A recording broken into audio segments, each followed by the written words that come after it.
here's how to cut the shaft splice on a miter saw. You could also do this on a table saw if you have that too, but I've got a miter saw here, just has to turn this one way. So I'm going to set my miter saw to 31.6 degrees, or about 30 degrees would be fine. And then I also have cut a 45-degree jig to let me get a steeper angle on the miter saw. And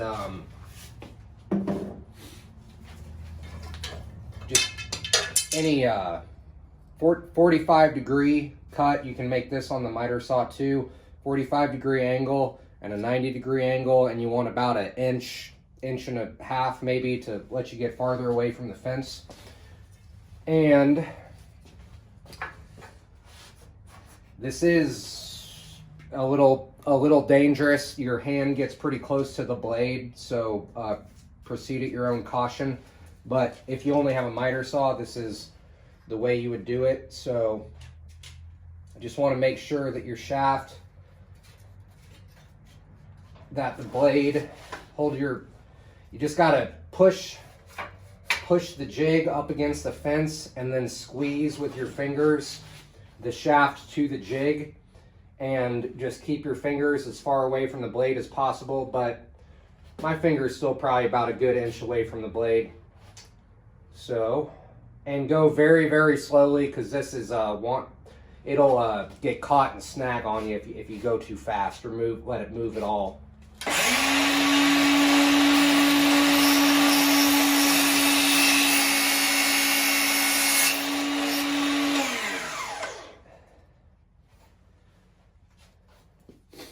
And then I'll need to cut that more. I was just always take a practice cut farther down the shaft than you need to make sure you got the feel of it.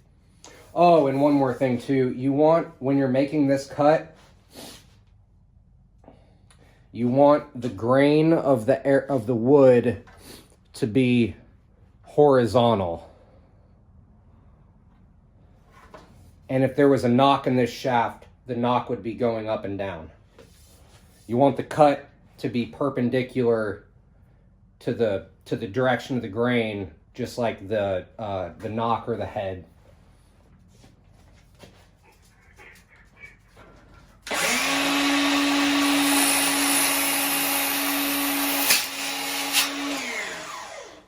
See, there I didn't hold it tight enough, so it moved on me. But can go again.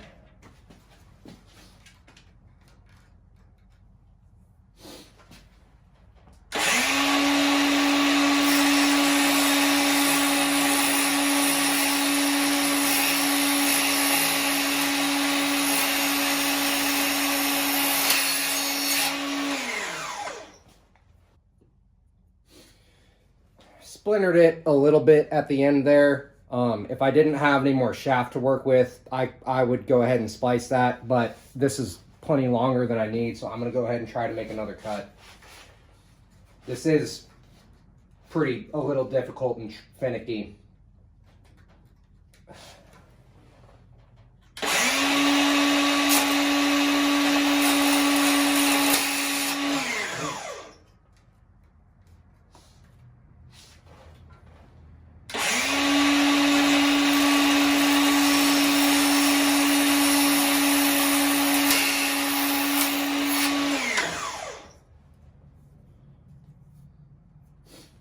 And that's good enough for me.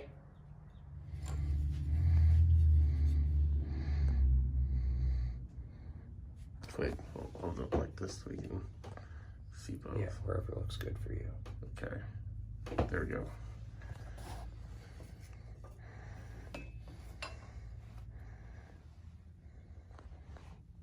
And you already chewed that strip of rawhide? Yep. How long do you have to chew it for? Maybe two minutes, but I haven't been narrate. And you don't have to chew it. You can just soak it in the water, but the people say the saliva breaks it down better. All right.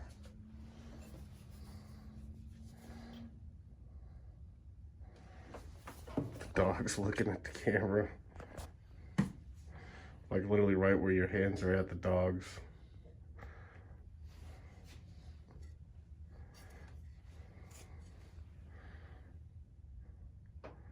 Pop a little glue on there. Lots of glue, both surfaces. A little bit of water, keep it wet, never hurts.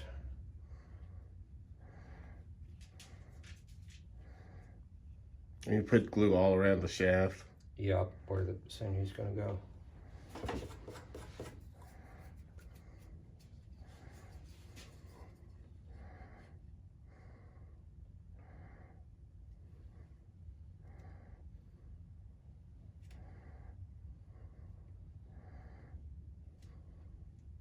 Squeeze it nice and good.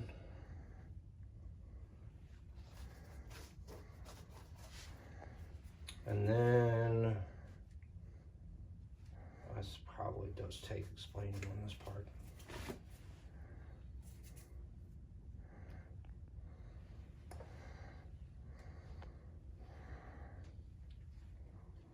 All right, when you start the sinew wrap,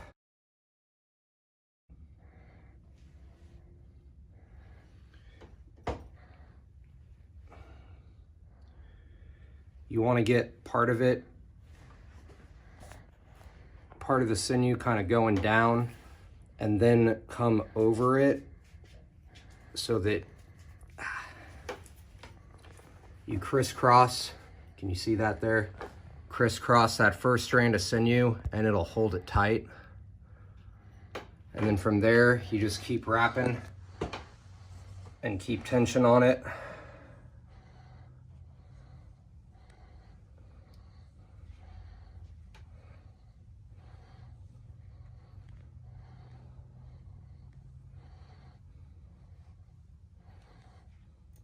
Oh.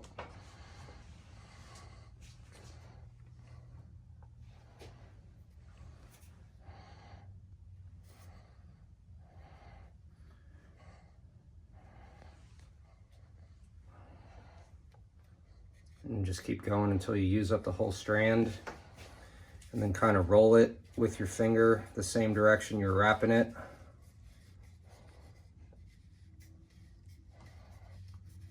Smooth it all out. And then we'll need to do another piece to cover the whole splice there. And you can keep moving it after you wrap it. While it's still wet, you can move it till it's straight. And it should more or less want to straighten itself out. Okay, should have chewed another piece of sinew.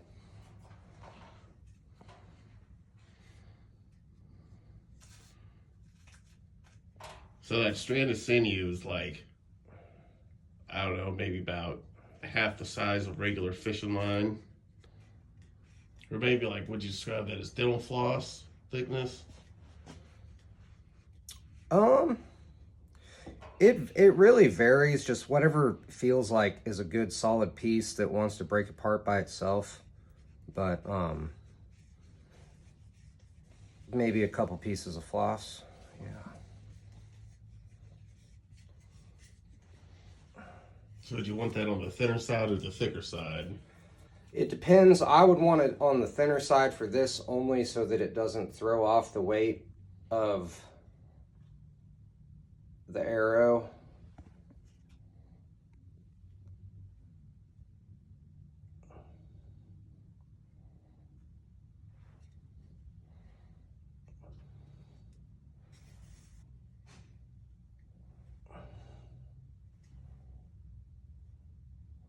You can see him kind of rifle eyeing it there and then adjusting it. As straight as it's gonna get. And then you can always go back over it with a little extra glue too. Because the sinew will, if it gets wet, start to swell back up and come apart. But this Loctite number 3 is waterproof, so it waterproofs the sinew more.